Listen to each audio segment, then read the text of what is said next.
Pirates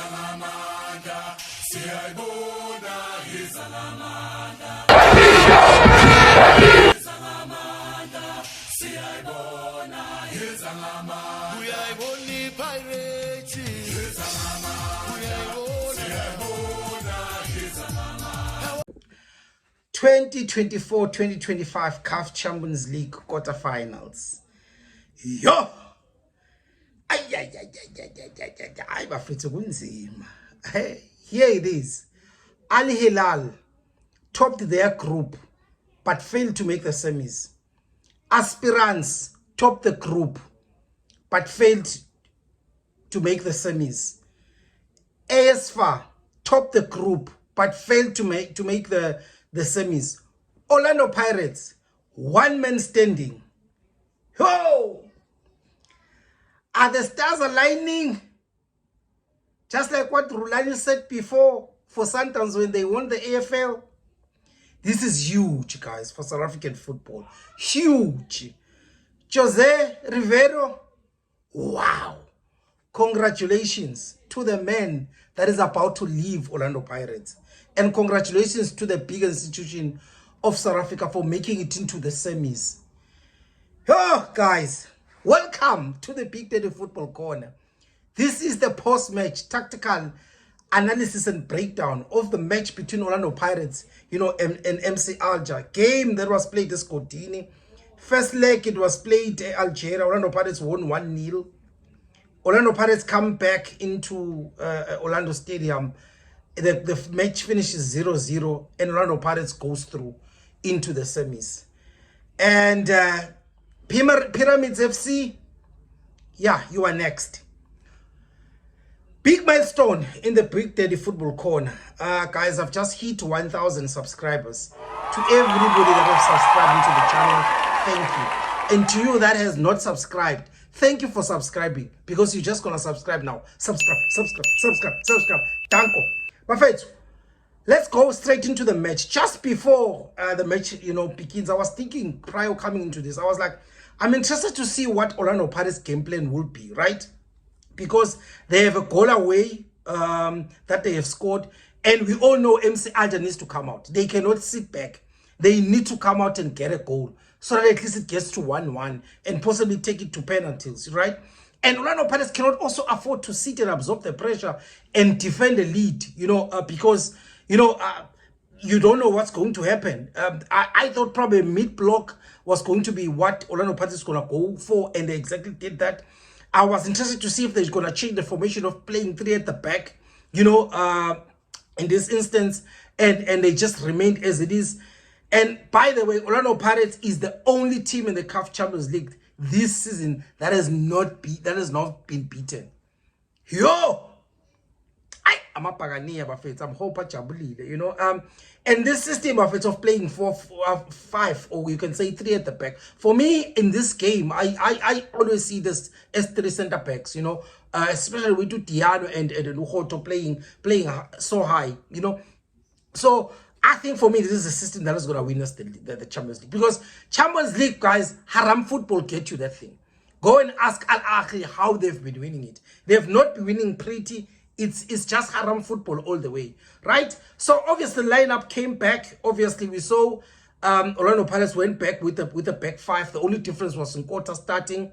And I understood the assignment. He needed to provide the speed that the North Africans hate defending against. He also provided the outlet on transition, with the pace that he normally gives. So it made sense why he started. I also look at the other side as well. I saw their number 10, in this particular match. I think it was Haji did not start this match for them. And I was like, oh, okay. He's not there, the short one. So it was interesting to see those just a little bit of changes. Then in the first half, guys, I know, man, the long balls that both teams played, it was just from the center back, boom, Orlando Pirates. It came to MC Alger, center back, boom. I'm like, what is going on? And the difference was Orlando Pirates wanted to use Umakhopa to get to the ball first, flick the ball, and use the speed of the wing backs, Otto, Rele, as well as Ulokuzan, Udiano on the other side, so that we can attack play. and the difference, that's the difference. And then with them, MC Alger, we're looking for reference more, somebody who's going to hold the ball, play the second balls. They were also looking for him to run through, on the shoulders of the defenders. They also look at balls over the defensive line, because Orlando Pirates pushed the defensive line a little bit higher than before. So they moved from a low block into a mid block. So there was that space that kept on appearing between the goalkeeper and the center backs, and they were looking to explore the space. And I've seen a couple of times them, especially in the first half, playing those balls. But for me, for Orlando Pirates, they look too predictable, man, when they keep on wanting to play those long balls. And it doesn't seem, man, to be, work for Orlando Pirates. It's also not the Orlando Pirates model of playing, Sometimes it becomes a little bit boring to the eye when you look at it. And when they started playing quick combination play, using those triangulations, we just look like seamlessly able to get into the final third. And I was like, this is how we need to play, especially when we're playing at home, right?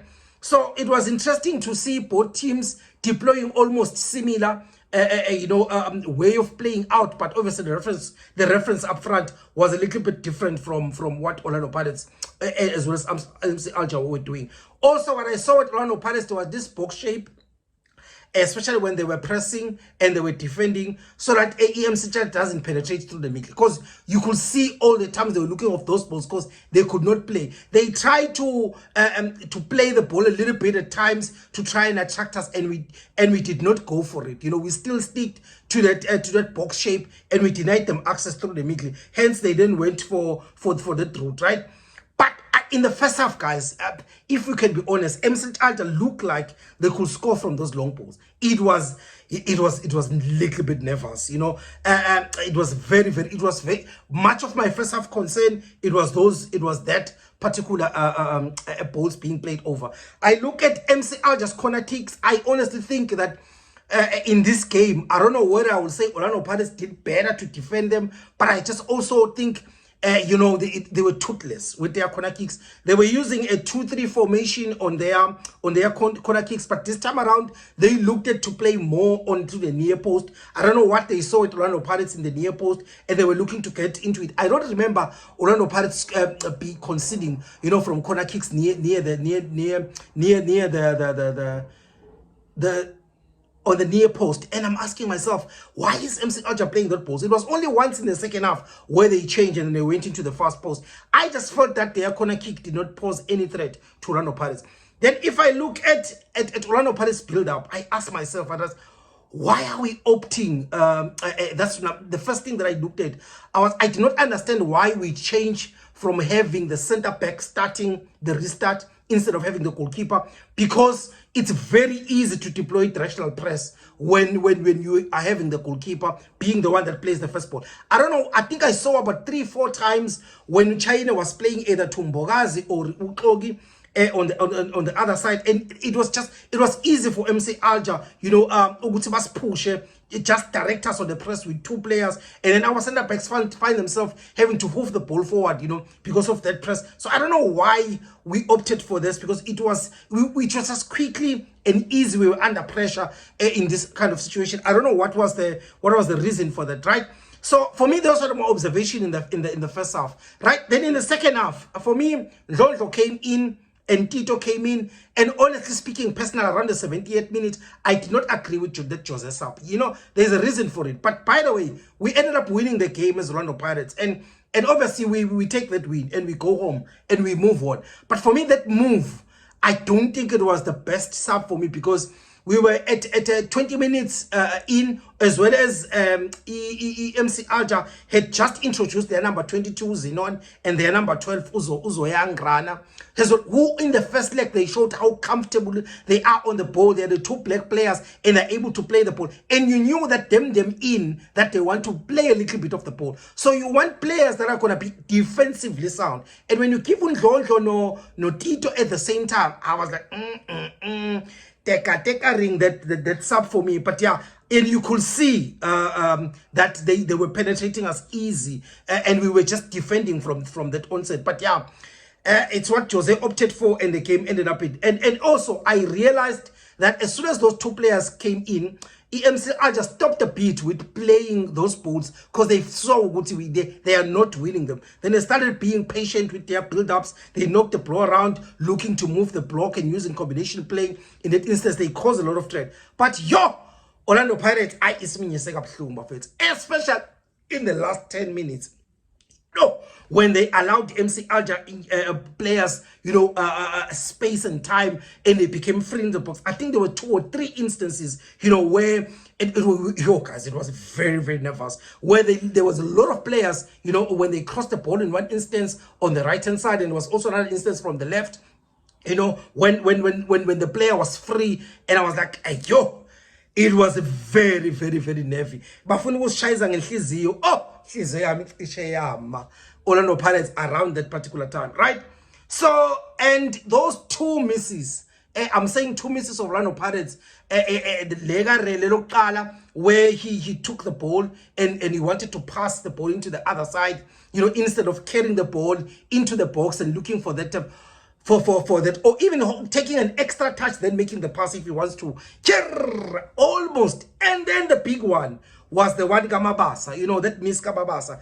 I was like, wow, that almost the Orlando Pirates supporters celebrated. But big ups to every Orlando Pirates supporter that went into the stadium. And my friends, if there's any other tactical detail that I might have missed in this game, please let me know. Semi-final, CAF Champions League. Yeah, boy.